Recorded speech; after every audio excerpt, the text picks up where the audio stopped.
जय हिंद मेरे प्यारे विद्यार्थियों। उपकार क्लासेस आरबीएल में आप सभी का हार्दिक स्वागत है। तो बच्चों, आज हम लोग देखेंगे विशेषण क्या होते हैं। एसएससी जीडी में यहाँ से 1 से 2 क्वेश्चन जरूर आएंगे और अदर एग्जाम में भी यहाँ से 1-2 क्वेश्चन बनते हैं, इसलिए उन सभी को ध्यान में रखते हुए विधिवत देखेंगे विशेषण क्या होता है। विशेषण 4 प्रकार के होते हैं: गुणवाचक विशेषण, परिमाणवाचक विशेषण, संख्यावाचक विशेषण, सार्वनामिक विशेषण। तो देखेंगे परिभाषा इसकी क्या हो जाएगी। जो शब्द संज्ञा अथवा सर्वनाम की विशेषता प्रकट करते हैं वे विशेषण कहलाते हैं। क्या कहलाते हैं? विशेषण। तो इसमें पॉइंट देखने वाले हैं। कह रहा जो शब्द संज्ञा अथवा सर्वनाम की विशेषता प्रकट करते हैं उसे क्या कहते हैं? उसे विशेषण कहते हैं। ध्यान देना यहाँ पे, उसे क्या कहते हैं? विशेषण कहते हैं। अगला है व्यक्ति। दूसरा पॉइंट, जिस व्यक्ति अथवा वस्तु की विशेषता प्रकट की जाती है उसे विशेष से कहते हैं। क्या कहते हैं? विशेष कहते हैं। अगला है पॉइंट, विशेषण की विशेषता बतलाने वाले शब्द को क्या कहते हैं? प्राविशेषण कहते हैं। क्वेश्चन पकड़ने के लिए कहता है इसमें बताइए इनमें प्राविशेषण क्या है। तो याद रखना, विशेषण की भी विशेषता बतलाने वाले शब्द को क्या कहते हैं? प्राविशेषण कहते हैं। तो एग्जाम्पल देखेंगे कुछ हैं, जैसे अनुज बहुत ईमानदार है। तो यहाँ पे अनुज क्या हो जाएगा? संज्ञा भी हो जाएगा, किसी वस्तु व्यक्ति स्थान के नाम को क्या कहते हैं? संज्ञा कहते हैं। और देखें अनुज क्या हो जाएगा? एक विशेष से भी है ये। बहुत क्या हो गया? प्राविशेषण हो गया ना। कह रहा था विशेषण की विशेषता बतलाने वाले शब्द को क्या कहते हैं? प्राविशेषण कहते हैं। क्या कहते हैं? प्राविशेषण। ईमानदार क्या हो जाएगा? विशेष से विशेषण हो जाएगा। ठीक है, तो अनुज क्या हो गया? विशेष से हो गया। बहुत क्या हो गया? प्राविशेषण हो गया। और ईमानदार विशेषण हो गया। आगे देखेंगे, विशेषण जो हैं 4 प्रकार के बेटा होते हैं। प्रकार या भेद कह सकते हैं आप। पहला है गुणवाचक विशेषण।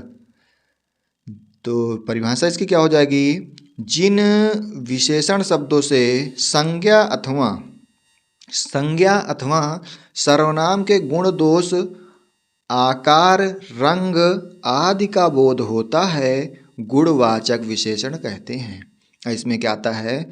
गुणबोध, मतलब गुणबोधक, अच्छा, बुरा, कठिन, सरल, सच्चा, झूठा आदि। ठीक है, और दशाबोधक में क्या आ जाएगा? नया, पुराना, रोगी, बीमार, दुबला, कमजोर, मोटा, पतला, वृद्ध, युवा, स्वास्थ्य, सूखा, फटा हुआ इत्यादि। ये सब किस में आ जाते हैं बेटा? दशाबोधक में आ जाते हैं। इसी में आएगा आगे दिशाबोधक। क्या होता है दिशाबोधक में? देखेंगे दिशाबोधक में जो होता है पश्चिमी, उत्तरी, दक्षिणी,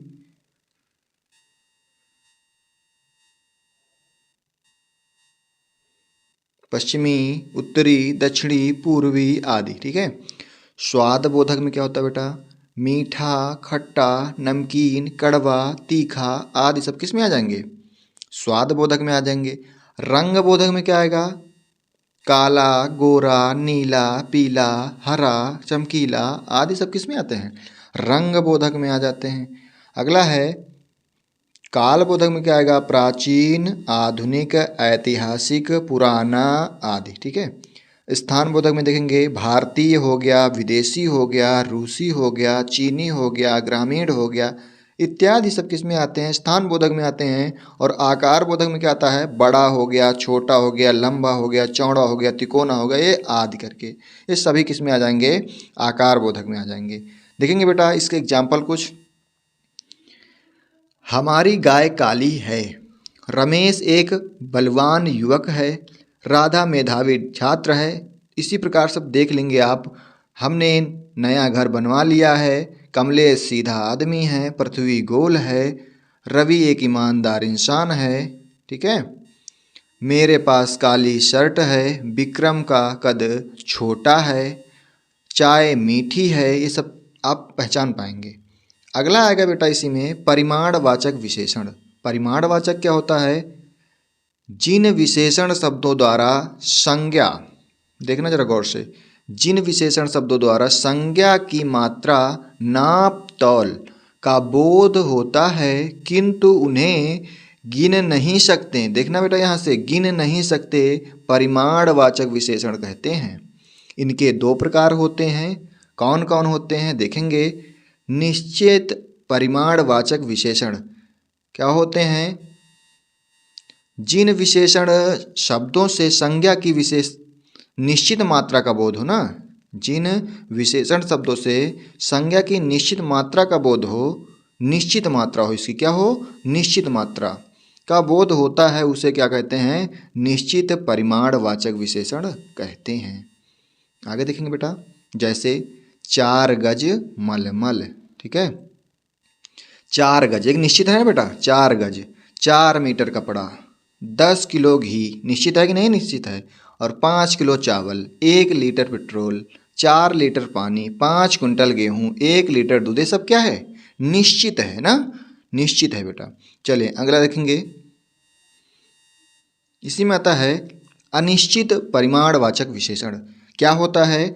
जिन विशेषण शब्दों से संज्ञा की अनिश्चित मात्रा का बोध होता है, उसे क्या कहते हैं? अनिश्चित परिमाणवाचक विशेषण कहते हैं। क्या बेटा? अनिश्चित परिमाणवाचक विशेषण कहते हैं। एग्जाम्पल क्या है? कुछ आटा। अब कुछ आटा तो निश्चित है नहीं है ना, उसी प्रकार बहुत घी निश्चित है क्या? नहीं निश्चित है।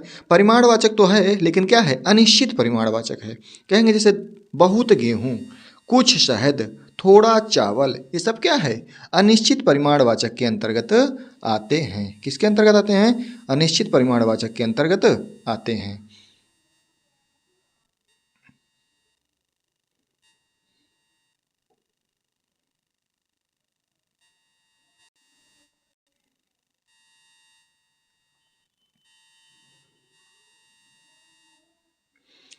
अगला है संख्यावाचक विशेषण। देखेंगे संख्यावाचक विशेषण क्या होता है। संख्यावाचक विशेषण हो जाएगा जिन विशेषण शब्दों से संज्ञा की संख्या का बोध होता है अथवा जिन्हें हम गिन सकते हैं। क्या बेटा? गिन सकते हैं किंतु नाप तौल नहीं सकते, ठीक है, उन्हें क्या कहते हैं? संख्यावाचक विशेषण कहते हैं। इनके दो भेद भी होते हैं या प्रकार कहते हैं जिसे। पहला क्या है? पहला है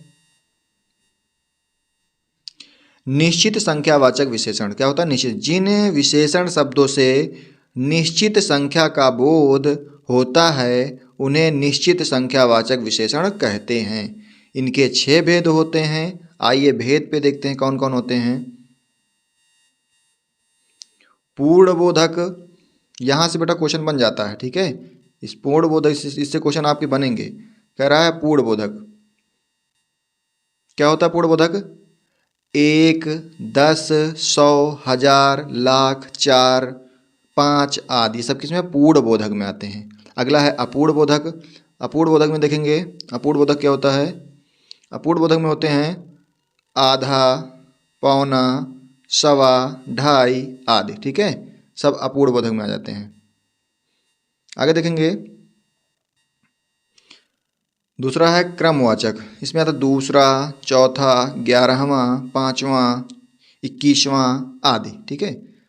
आगे देखेंगे, आगे आ जाएगा क्रमवाचक। क्रमवाचक में क्या आता है? क्रमवाचक में आ जाएगा दूसरा, चौथा, 11वां, 5वां, 21वां हो गया। आवृत्तिवाचक क्या होता है? दुगुना, तिगुना, 10 गुना, चौगुना, इकहरा, तिहरा, दोहरा, ये सब किस में आ जाएंगे? आपका आवृत्ति। और समूहवाचक या समुदायवाचक कह सकता है। क्या बेटा? समूहवाचक या समुदायवाचक। क्या हो जाएगा? तीनों, चारों, पाँचों, आठों, सातों, दोनों आदि, ठीक है। आगे देखेंगे अगला हो जाएगा प्रत्येक। प्रत्येक बोधक, प्रति, हरेक, एक एक, हर, दिन, हर वर्ष आदि, ठीक है। तो देखेंगे 4 वृक्ष, 3 कलम, 8 गाय, 10 आदमी। उसी पर देखेंगे आगे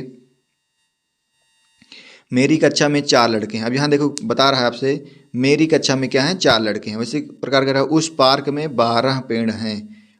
उसकी घड़ी 2:30 बजे हैं। उसकी घड़ी में क्या है? 2:30 बजे हैं। कितना? 2:30। उसे कह रहा है अमन का मैच में पहला स्थान आया। क्या? पहला स्थान आया।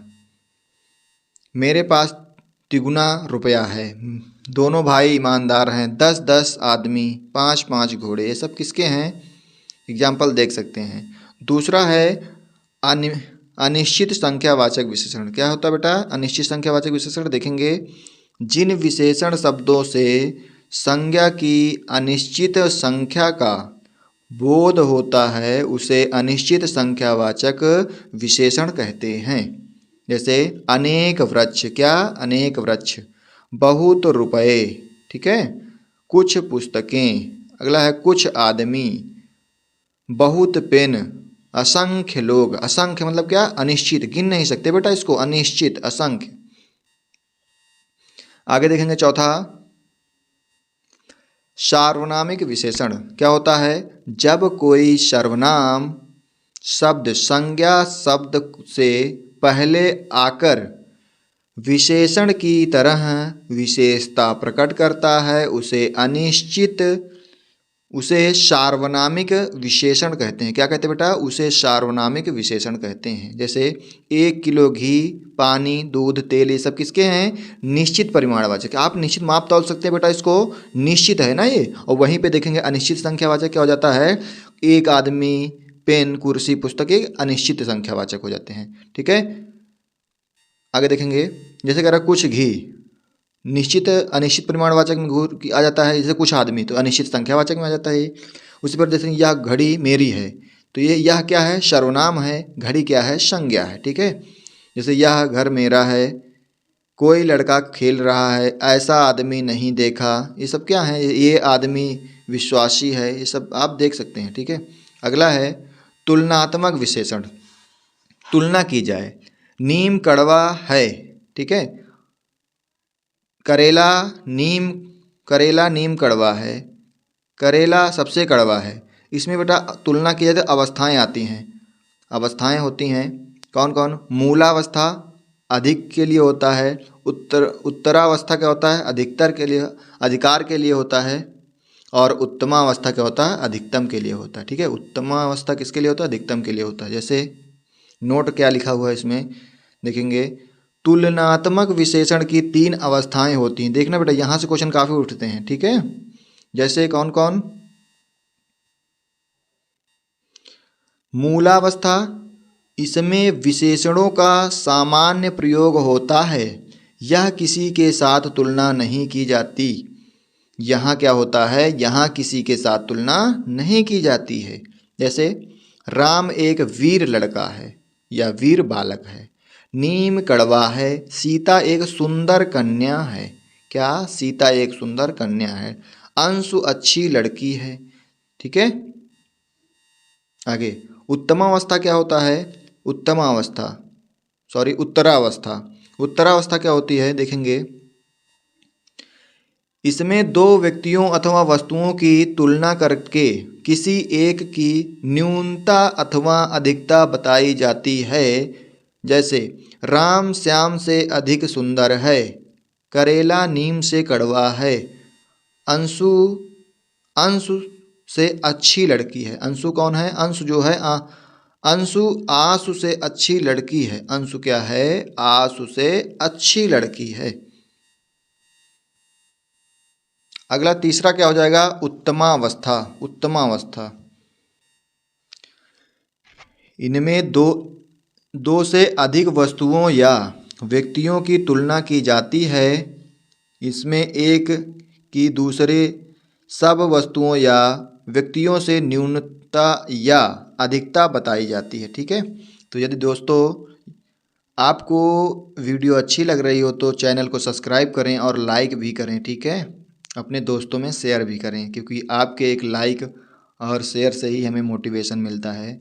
काफ़ी मेहनत लगती है इसके पीछे। ठीक है। आप लोगों को लग रहा होगा कि बहुत आसानी से वीडियो बन जाती है, लेकिन इसके लिए काफ़ी मेहनत करनी पड़ती है। चलिए देखते हैं। जैसे दिया है, राम सबसे वीर है, करेला सबसे कड़वा है, अभिषेक कक्षा में सबसे सुंदर है। ठीक है बेटा। अंशु सबसे अच्छी है। अंशु क्या है? सबसे अच्छी है। तो एक जगह सब देख लेते हैं इनकी अवस्थाएं। ठीक है, ताकि आपको आसानी हो जाएगी। मूलावस्था जैसे उच्च लिखा है तो इसका उत्तरावस्था क्या हो जाएगा, उच्चतर लगा के, ठीक है। और उत्तमावस्था क्या हो जाएगी, उच्चतम, तम लगा देंगे इसमें। उसी प्रकार निम्न का क्या हो जाएगा, उत्तरावस्था क्या हो जाएगी बेटा, निम्नतर। उसी प्रकार से उत्तमावस्था क्या हो जाएगी, निम्नतम। उसी प्रकार सुंदर क्या हो जाएगा, सुंदर मूलावस्था होती है, मूल जैसे, क्या हो जाएगा, सुंदर तर, इसमें तर लगा देंगे। और उत्तमावस्था में क्या लगाते हैं, तम लगा देंगे, ठीक है बेटा। उसे सब में लगा के सही कर लेंगे। निकट जैसे हो गया, निकटतर, निकटतम। महान, महानतर, महानतम। लघु, लघुत्तर, लघुत्तम। अधिक, अधिकतर, अधिकतम, ठीक है, हो जाएगा। तो उम्मीद करेंगे बेटा आपको ये चीज़ें समझ में आई होंगी, और वीडियो अच्छी लग रही हो और जानकारी अच्छी लग रही हो तो अपने दोस्तों में ज़रूर शेयर करें, और कमेंट करके वीडियो में ज़रूर बताएं और भी किस टॉपिक को, या और भी किन किन टॉपिक पे आपको वीडियो चाहिए, तो हम प्रोवाइड करेंगे, आपको देंगे बना के वीडियो, ताकि आपको पेपर में जाने से पहले काफ़ी हेल्पफुल होंगी वीडियो, ठीक है। क्योंकि आपको सभी जगह एक जगह सब कुछ मिल जाएगा, इधर उधर ढूंढना नहीं पड़ेगा, तो आपका पढ़ने में भी काफ़ी सहयोग